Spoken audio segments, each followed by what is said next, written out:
warahmatullahi wabarakatuh.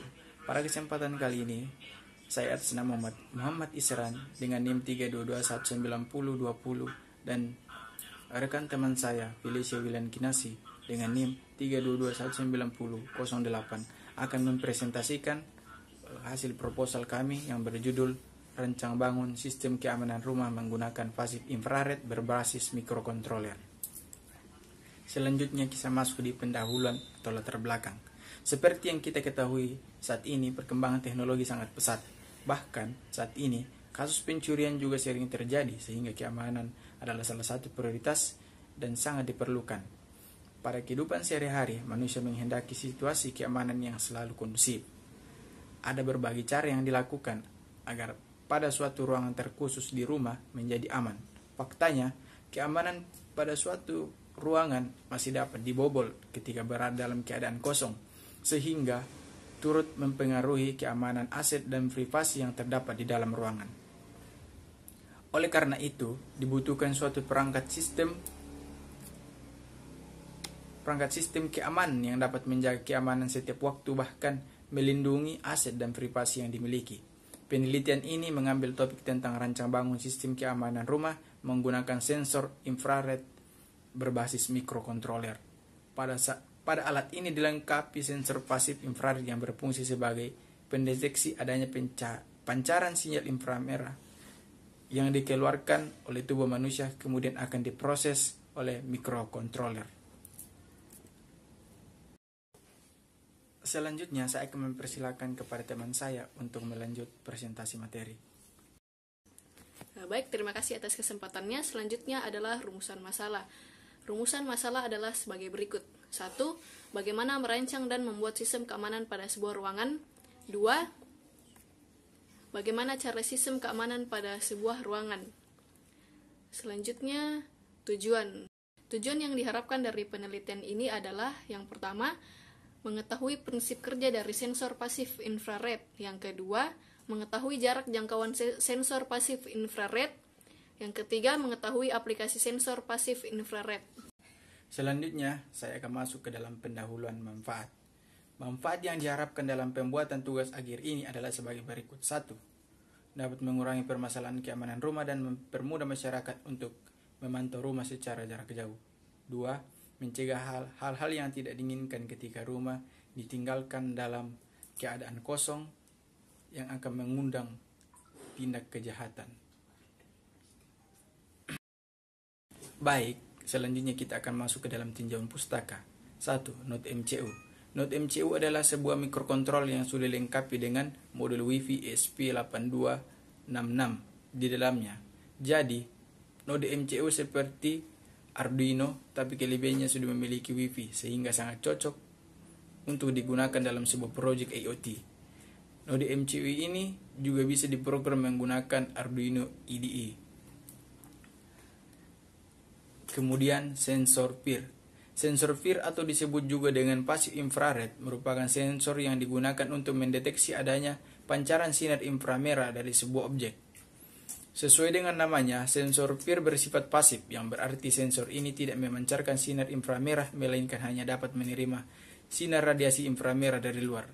Sensor PIR bekerja dengan cara menangkap pencahayaan inframerah, kemudian pancaran inframerah yang ditangkap akan masuk melalui lensa Fresnel dan mengenai sensor proyektik. Mengandung energi panas membuat sensor proyektik dapat menghasilkan arus listrik. Arus listrik inilah yang akan menimbulkan tegangan dan dibaca secara analog oleh sensor. Kemudian masuk ketiga yaitu buzzer. Buzzer adalah sebuah komponen elektronika yang berfungsi untuk mengubah getaran listrik menjadi getaran suara. Buzzer biasa digunakan sebagai indikator bahwa proses telah selesai atau terjadi suatu kesalahan pada sebuah alat. Kemudian, poin keempat, solenoid door lock. Solenoid door lock adalah salah satu solenoid yang difungsikan khusus sebagai solenoid untuk mengunci pintu secara elektronik. Solenoid ini mempunyai dua sistem kerja, yaitu normally closed dan normally open. Perbedaannya adalah jika cara kerja solenoid NC, apabila diberi tegangan maka solenoid akan memanjang atau tertutup. Dan untuk cara kerja solenoid NO adalah kebalikan daripada solenoid NC. Kemudian kita menggunakan relay. Relay adalah sebuah komponen elektronik yang berfungsi sebagai saklar elektrik yang mana memutus dan menghubungkan aliran listrik pada sebuah rangkaian dengan kontrol berupa tegangan yang masuk pada bagian koilnya. Komponen elektronika ini menggunakan prinsip elektromagnetik untuk menggerakkan saklar sehingga dengan arus listrik yang kecil dapat menghantarkan listrik yang bertegangan tinggi. Kemudian kita menggunakan sensor api. Jadi sensor api atau flame sensor adalah sensor yang mampu mendeteksi api dan mengubahnya menjadi besaran analog representasinya. Sensor api ini memiliki manfaat yang cukup besar.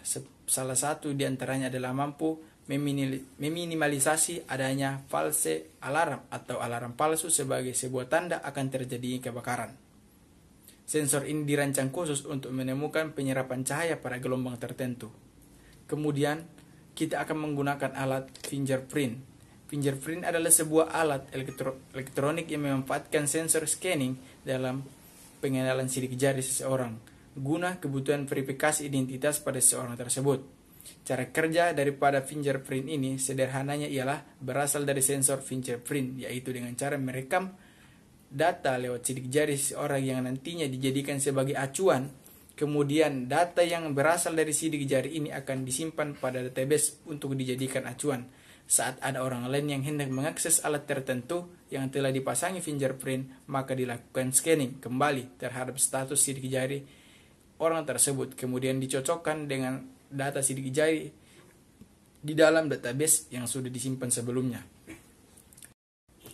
Kemudian ponsel, pada alat ini kami akan menggunakan ponsel agar dapat mengetahui pemberitahuan yang masuk jika ada gerakan terdeteksi pada alat. Kemudian bot telegram. Jadi telegram bot adalah sebuah bot atau robot yang diprogram dengan berbagai perintah untuk menjalankan serangkaian instruksi yang diberikan oleh pengguna. Bot telegram dapat melakukan apa saja sesuai dengan perintah yang sudah tersedia. Selanjutnya saya akan kembalikan ke rekan tim saya. Baik, selanjutnya adalah metode perancangan. Yang pertama adalah perancangan umum. Sensor PIR dipasang pada daerah di mana diperkirakan orang yang tidak diinginkan atau pencuri masuk, seperti di plafon dekat pintu dan jendela. Sisi depan sensor tersebut dapat dengan mudah menerima pancaran gelombang infrared dan kemudian akan diproses oleh microcontroller untuk memerintahkan ponsel mengirim notifikasi tanda bahaya melalui bot telegram pada pemilik rumah. Sensor api dipasang di tempat yang diperkirakan sebagai tempat rawan api seperti dapur. Sensor api ini akan mendeteksi keberadaan api yang tidak pada tempat seharusnya yang kemudian akan diproses oleh microcontroller untuk memerintahkan ponsel mengirim notifikasi tanda bahaya melalui bot telegram kepada pemilik rumah. Selanjutnya, metode perancangan perangkat keras atau hardware. Perancangan perangkat keras atau hardware merupakan perancangan alat yang akan dibuat. Sensor PIR merupakan sensor yang digunakan untuk sensor keamanan yang akan diletakkan pada suatu tempat atau titik yang biasa dilewati oleh objek agar mudah mendeteksi objek tersebut. Oleh karena itu, pada perancangan sensor ini, sensor PIR dipasangkan di dalam ruangan rumah, yaitu pada jalur keluar masuknya manusia atau daerah sekitar pintu masuk. Hal ini dilakukan karena diprediksikan orang akan melalui jalur tersebut untuk masuk ke dalam rumah. Selanjutnya adalah perancangan perangkat lunak atau software. Perancangan perangkat lunak atau software dalam penelitian ini menggunakan bot Telegram sebagai media pengontrol dan Arduino Genuine untuk proses pemrogramannya.